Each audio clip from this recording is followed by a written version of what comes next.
You are listening to Tini Talks with your host, coach expert Tini Fadzila. This podcast is brought to you by the Coach Partnership, world-class leadership development, coaching, and coach certification. Hi, everyone. Welcome to Tini Talks. My name is Tini Fadzila from the Coach Partnership, and I will be your host for today. So today is actually really special because we're joined by Marcus Marsden. So I've known Marcus for many, many years. He reminds me it's 20 years, right? And recently, he's a good friend. He's also my partner in the business. And recently, something really special has happened. And that is the publishing of his latest book. So today we're going to speak about that. And the title of the book is Start With Who. So, Marcus, why don't we start today by you telling us a little bit about what this book is about? Well, okay. The book is really about the work that you introduced me to all those years ago. It's really based on something that's quite unusual in the personal development and coaching and training world, I think, which is in order to really create the big results that you want, whether it's a leader or just as a mom, a dad, it doesn't matter what context you're in, you've really got to understand where you start from. Everyone wants to talk about the vision. Everyone wants to talk about where we're going and why we want to get there, which is all great. But ultimately, the person who's at the start of the journey, who has the purpose, who has the vision, that's really important to start with that. So you got it. That's really the work that we've done for so long together in TWP. Right. And the thing that I've noticed working and coaching with people is that a lot of people tend to start with what I need to do, exactly. Action, right? Versus who am I bringing? Yeah, exactly. Which is great. I mean, there's nothing wrong with, the what and the why, as we know, and we've done a lot of work with that. We do work with that, but it's not where the power is generated from. That's the difference. And I think, sometimes when I talk about this approach, people think, well, I already know that. I know who I am. I've been living in my body for, 30, 40 years, whatever. That seems obvious, but it's not. It's like anything that you've lived with for a long time becomes invisible. And so that just becomes normal. That's just the way things are. But of course, it's not the way things are. It's just the way you started to see them. Right. And that's a big distinction that we explore in the book. Right. Okay, cool. Very good. So a question I have is, I'd love to hear more about the content of the book, but I'm curious first, what inspired you to even write it? Where did that come from? That's a good question. I think it's come from a few places. I think on the professional side, it's really come from just having worked with so many people and work that we've done together, over so many years, that's really the difference maker. And actually, if you look at the literature and the books out there and self-help or leadership or whatever, there's not a lot on that. It's really strange. It's always, like you said earlier, it's often about the what, getting clarity, the SMART goals and the purpose and why and all of that. There's actually very little written about starting with that. So the professional reason was very much, I think it's important to state that, because I think that's a really powerful place. And I think personally, Bob Dylan, obviously, the lyrics. Which, tell us. Well, it's just so much. Everyone, if you spend any time around me, you'll know I'm a big Bob Dylan fan. And there's a lot of his work, his lyrics, his book, the stuff that he's written or said is about identity. And that's a big thing in the book, which is actually who you believe you are really sets the frame for everything in life. You're not going to achieve results. You're not even going to declare visions if you don't ultimately believe that you're able to do it. So who am I being today? And then who do I believe I can become in the future? Are really powerful questions. And a lot of his work's about that. So I've always found that inspiring with him. He does a lot of work about identity and authenticity. Is there any specific quote that stands out for you? Well, we start the book with one of them, yeah. So, yes. I mean, there's a lot I could say, but yeah. Right. Yeah. All I can do is be me. Right. Whoever that is.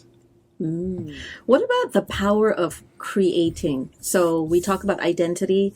Let's say I look at myself and this is the identity I've created, or this is who I think I am for today. Yeah. But 2 years from now, I might need to create something different given the circumstance I live in. Yeah. So how does this fit? So is it a one, I'm a who am I? And that's it? Or Yeah. where does creation and invention live? That's one of the big things that gets in the way for people. But they often, not always, but often begin to limit and it gets static. They start seeing identity a bit like an identity card, which is stuck. And that's who I am. But of course, it's not. If you looked at, you and me are a good example. When we met 20 years ago, were we the same people? Yes and no. We've developed and grown a lot. And very often what's interesting, and we talk about this in the book, is what has people almost kind of put the brakes on their identity development isn't failure, it's success.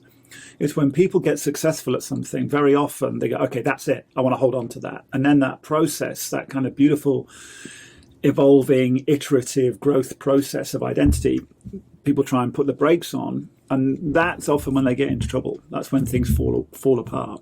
Yeah. Oh, that's so interesting. And I did a podcast a while back, and we talked about resilience. And so the interesting thing that comes to me right now off of that conversation is how people need to dig deep to invent or to access a part of who they are in order to deal with a challenge, for example. Right? Versus, as you just mentioned, that this is it, this is me, and that's it. That'd be a very limiting place to come from or live from, right? Yeah, no, for sure. I mean, and in general, I think one of the things that really drives this book is that, and again, based on the results that we've had over many years, there's so much untapped, well, you want to call it potential, but just people have so much untapped reserves, if you like, of what they're able to produce. And then for whatever reason, they just settle. And I just find that very sad, really, that that happens for people and they believe that they cannot be a certain way. And what often happens, it gets linked and they say, oh, well, I can't be a senior manager because I've got 3 children. Or I can't do this because I've got that. Because I have this result, I can't have that result. But in fact, they can have both results, but what it's required is for them to grow. So they can't stay the same and have both those results that they want. Right. But if they're willing to grow and develop, maybe let go of some old pieces, add in some new pieces, then it's perfectly possible to have both. Oh, that's so fascinating. And my next question, you've already started to dip your toes in, which is leadership. So a lot of the people who are viewing this or just listening to this live a high percentage of their lives in the leadership domain, right? So what would you say about someone who is leading a team and trying to find who they are in order to be effective with a specific organization or team or as a leader? What would be? I think as the title kind of implies, the key thing is to start with how they're really showing up right now. And there's 2 places to look for that. So the first place is the actual results that they're creating. And then the second place is to listen to feedback. So in the book, we call about those kind of the objective results and the subjective results that people are creating, and let them speak to you. So what I mean by that is we use the analogy in the book of a mirror. So keep the mirror clean rather than cloud that mirror up. And this is what gets in the way for a lot of people. So let's say they create a result they don't like, and then they don't want to look at it. They don't want to let it reflect back on them. So they go, oh, well, that's just because of the exchange rate. That's just because of the different department in the company. So circumstances. Exactly. And then they put all the power in the circumstance and other people or and blame and make excuses. And they lose sight of, actually, it's the way that they are showing up, the choices they're making that's producing that result. Doesn't mean they're a bad person. It just means the way they're showing up right now created that result. And I think when you're willing to start from that ground zero place, that really, you may or may not like what you see in that mirror, of course, but it does give you a clear picture. So you've got to start from there. And then it becomes, okay, and who do I believe I can become in the future? Not who do I want to be, but who do I believe I can be? And that's very different, because very often one of the biggest limiting factors I see with people is they just don't believe that they can be that. Who am I to be a CEO? Who am I to be an international, business manager? Who am I to, and that just puts the lid on everything. Doesn't matter how many books you read. It doesn't matter how many times you go to Google. Doesn't matter how much advice you get. If you fundamentally just don't see that your own limit that you've put on, it's not going to happen for you. Wow, there was a lot to unpack there. That was actually really, really interesting. The first thing that came to me earlier on in the first part of this is, as a leader, one of the first places for me to look is at myself through other people's filters, right? Which is feedback. Yeah. And that takes a lot of courage. Because I'm thinking someone who's been in the business field for umpteen years comes into a new job, gets feedback from their team, and maybe undoes all the things that I've thought I was doing really well. Yeah, and it can work. The interesting thing with feedback is different people resist different things. So some people don't like hearing that they're off track. But in my experience, there is equally the same amount of people on the other side, and they don't like hearing they're on track. It can be quite inconvenient to hear you're doing a good job. And a lot of people are actually they resist that. They don't want to hear that, because if they let that in, it's almost like the game gets raised. And if I can do this well, maybe I can get to the next level. And there's some bad news about getting to the next level. So yes, I mean, the feedback can be frightening in that sense either way, whether I'm getting feedback that I am showing up the way I want or that I'm not. Either way, it can be a little scary at times. Yeah, and the constant is that there's always going to be, I use the word evolution or change, or people are changing, situations are changing, companies are going through their own transitions, the world with COVID, all of that. So it's a really interesting situation. I'm pleased you mentioned that, because although we're focusing on leadership and individuals, this is exactly what I do with teams as well. So it starts with who as me as an individual, but it's also true, who do I think we are as a team? Who are we as a team? Who are we as a company? It's the same principle whether you work at the individual, the team, or the kind of organizational level. The first step is to really get clear on your start point, essentially. So your start point, I'm just thinking, so your start point at this moment in time, and you might have multiple start points throughout your whole life. Oh, right? for sure. Yeah, no, if we were having this conversation 20 years ago, as I said, when we first met, it would have been a totally different conversation, but we'd still be the same human beings having it. Yeah. That's the paradox. Yeah. We talk about the paradox is another thing that shows up in here. Yeah, tell me more. Well, okay, so one of my big hobby horses is this thing about unlearning. It just gets on my nerves, because, he's got so I've got this belief, I'm not good enough or whatever it is, and I've got to unlearn that. You really don't. And actually, if you've held that belief about yourself, I'm weak, I'm this, I'm that, I'm not going to say it's impossible, but if you've had that kind of belief for 20 or 30, 40 years, it's going to be difficult to unlearn that. You've held it for that long. So this approach is different. This approach says, okay, have that, relax about it. It's there. It's not going away. But we can also create a very different set of beliefs. I am good enough. I am worthy. I do deserve to be here. Et cetera, et cetera. And you can hold those beliefs like that. You can absolutely hold paradox in your head.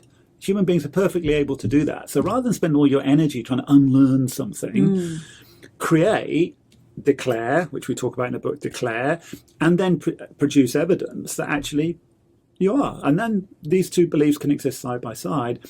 The first belief, interestingly enough, is not a bad one. And so if I think in my own life, I've got belief that I'm not as smart as, or I'm stupid, that's actually got me to where I am today. There's nothing wrong with that. The big part of the book is making this distinction between assertions and assessments. Now, if I hold I'm stupid like an assertion, a fact, yeah, of course, that's going to be limiting in my life. But once I start to see that that's just an assessment, now I've got a lot more power back, because I made the assessment.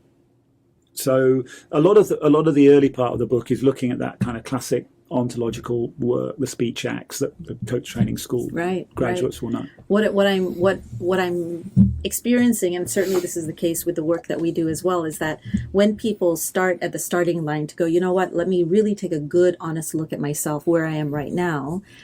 It's also to be, I don't know if the word is forgiving, but it's to be, I am here and that's what it is, versus to beat myself up and to go, gosh, why did I do it like that? And declare what I want my future to look like. Yeah. And beating it, and I know that game very well, in terms of beating myself up, and I certainly do it myself. And that's a great way to avoid. You can spend a lot of time going, oh, if only I was like this, oh, if only I knew that, and oh, I need to do this. And 6 months later, you haven't got started. So that can become a very convenient habit to think I'm not good enough, because it protects me from actually getting started. And so it's no accident. One of the things I say in the book is the beliefs you have, the assessments you hold, they're not accidents. Even the ones you don't like, at some level, you're getting something from them. Yeah. And that can be, and you'll know this. We've done so many workshops together over the years, and it can be a little destabilizing when people begin to look at some long-held assessments and realize that they are assessments, not facts or assertions. That can be a little destabilizing for people. Yeah, and what's nice is it starts off as destabilizing because what I thought I knew, oh my gosh, let me see what I can maybe start to clear. Yeah. Maybe, yeah. So it can also be freedom. It can create some freedom for people as well as a possibility. All right, so we're going to start to wrap this up. And I want to ask you one last question, which is, what do you hope to achieve for the people who read this? Well, actually, it's those last two things you said, kind of, for me, bring it together wonderfully well, because it is about liberation. When I remember when I started my kind of personal development journey, that was my number one experience, was of liberation. It was freeing. So I had some events in my past that I didn't like, and I was looking back on them, and I had lots of assessments about them, and I was using those assessments about the events to make it real about me, and I'm not good enough, and I'm from a broken home, and I'm like this, and I'm like that.